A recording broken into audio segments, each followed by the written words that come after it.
What's going on, everyone? So I want to talk about Jarred Vanderbilt because he has been unbelievable. Right? The Thunder game is a great example. He had 12 rebounds in 19 minutes, 8 offensive rebounds. The guy's just everywhere in all these games. Now, look, Jarred Vanderbilt, he is an assignment guy, right? It's what he is. He's not a guy that you're probably playing 35 minutes a game or anything crazy like that, right? Unless he's just like, hitting threes and he's having like one of those games. More often than not, you're looking at him in like the 15 to 20 minute range, right? Like 3 to 4 minutes a quarter, roughly, give or take.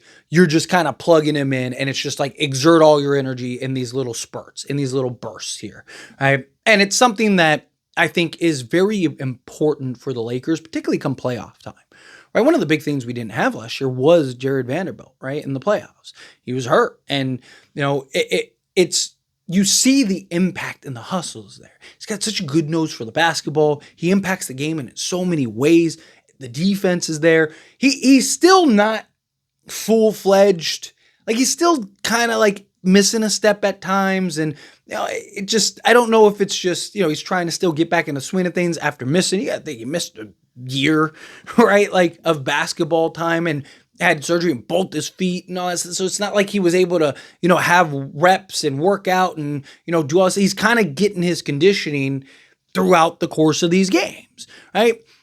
But you're starting to see him have more and more of an impact. And my hope is with the deep playoff run, he continues to kind of gear up and continue to have more and more of an impact. Like as the series and the seasons progress or the playoffs progress, that you kind of see like, in round one, like Vando is incredibly impactful, doing everything, like doing the dirty work, hustle plays, all that stuff, right? It just looks like, a big contributor.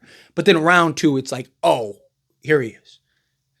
This is the guy that's special. This is the guy that was clamping up Steph Curry and doing all this crazy stuff, right? That's what I'm hoping Jarred Vanderbilt is, because he's been rebounding the ball with the best of them. I mean, the guy is excellent rebounding, particularly offensive rebounds, because he just hustles, just does the dirty work. He positions himself right? He's quick and agile, could chase down loose balls. One of the things that I've talked about with the Lakers' lack of rebounding, even with Anthony Davis, was, their lack of 50-50 balls. And that was one of the big things that I talked about when Jarred Vanderbilt first returned. And I did like my little breakdown analysis video that the Lakers will be much better in those 50-50 balls because Jarred Vanderbilt's a guy that gets those more often than not. They're not 50-50 balls for him. They're 80-20 balls for him because he's getting them most of the time. Right? And he's getting you rebounds and turnovers and defense and all these things. And he's impacting the game in an offensive stance. Not in a traditional way, right, where he's knocking down the three ball and doing all the other stuff, but he's generating more offense for the Lakers through offensive rebounds, right? He had 8 in that Thunder game. Defensive rebounds, right? Defense isn't over until you grab the board. Get the defensive rebounds, creating turnovers, live ball turnovers, right? Being a backdoor cutter, being the lob threat guy, right? Being the roll man.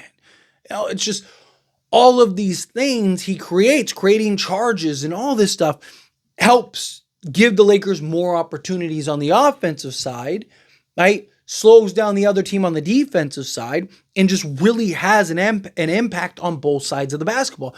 Jarred Vanderbilt might be our biggest X factor, right? Guys like Gabe Vincent, Dorian Finney-Smith, even Jordan Goodwin, you could argue. Like, there's other guys that I think are going to be very valuable, very important. Rui Hachimura, Jackson Hayes, even to an extent. But when you get to the playoffs, and in particular, the further you go, in the West, it's pretty much from the jump, but usually it's the further you go.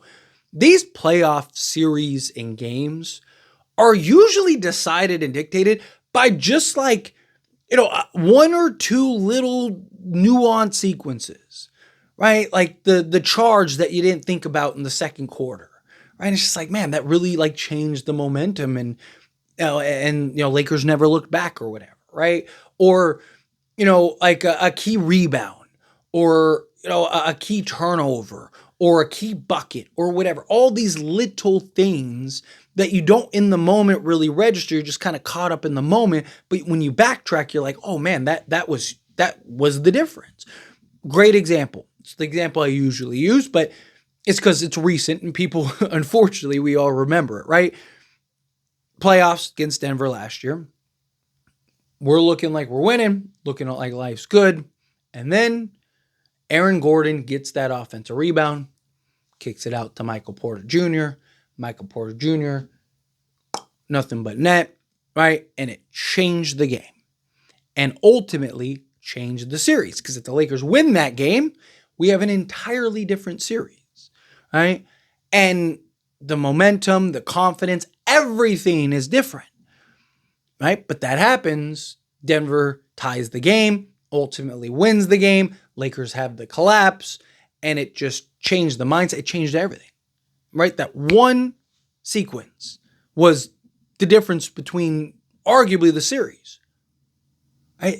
And those are the kind of things that guys like Jarred Vanderbilt, Gabe Vincent, Dorian Finney-Smith, all these guys have the ability to really have that impact. But Jarred Vanderbilt in particular, he just, yes, offensively, like Dorian Finney-Smith has been shooting the ball excellent right at the right time. Gabe Vincent, he had his struggles in the Thunder game, but for the most part has been shooting much better, right? Rui Hachimura, like these guys offensively give you the impact, right? But Jarred Vanderbilt, just again, he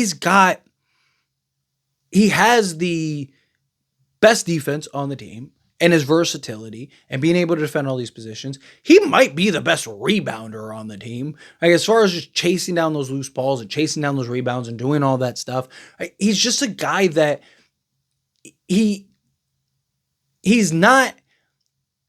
your like Rodman, right? Like he's your Trevor Ariza, Meta World Peace type, right? Like, think of, when the Lakers won the championship with Trevor Ariza and that steal, right? That led to a bucket and we ended up winning the series, right? Or, Ron Artest having a couple key moments down the stretch, hitting the big shot. Kobe, pass me the ball. Kobe, pass me the ball, right? Like, Kobe ain't going to pass it. Kobe, oh, you pass me the ball, right? Like, that whole interview, that iconic, legendary interview after, Meta World Peace ended up getting it and hitting the shot and all that stuff, right? Like, those little sequences, right? Those guys that are just, they're so incredibly impactful and invaluable. They don't really notice. Now, again, like I'm not saying Jarred Vanderbilt is like we can't win without Vando or anything, but he makes everything so much easier, right? Like I don't think he's not a superstar. He's not a he's not even untradeable in my opinion, right? Like no, the right piece, right? Like if we can in the offseason get a legit two-way guy, there's an argument to be made, right? Like, but he's a guy that is just you look at the box score and you're like, man, he's good. But if you watch him play, you're like, this guy's ridiculous. Right? Like he's the kind of role player you need that is a true difference maker for a team. Right? He is the kind of role player that just makes so many winning plays throughout the course of a game that it's almost second nature, right? Like you don't even really think about it. You're just like, yeah, like that's what Vando does, right? Or you're like, oh man, that's hey, Vando, another rebound, nice. Right? You almost like take it for granted, right? At times, and it's just like it becomes this like that's just who he is. That's just what he does, right?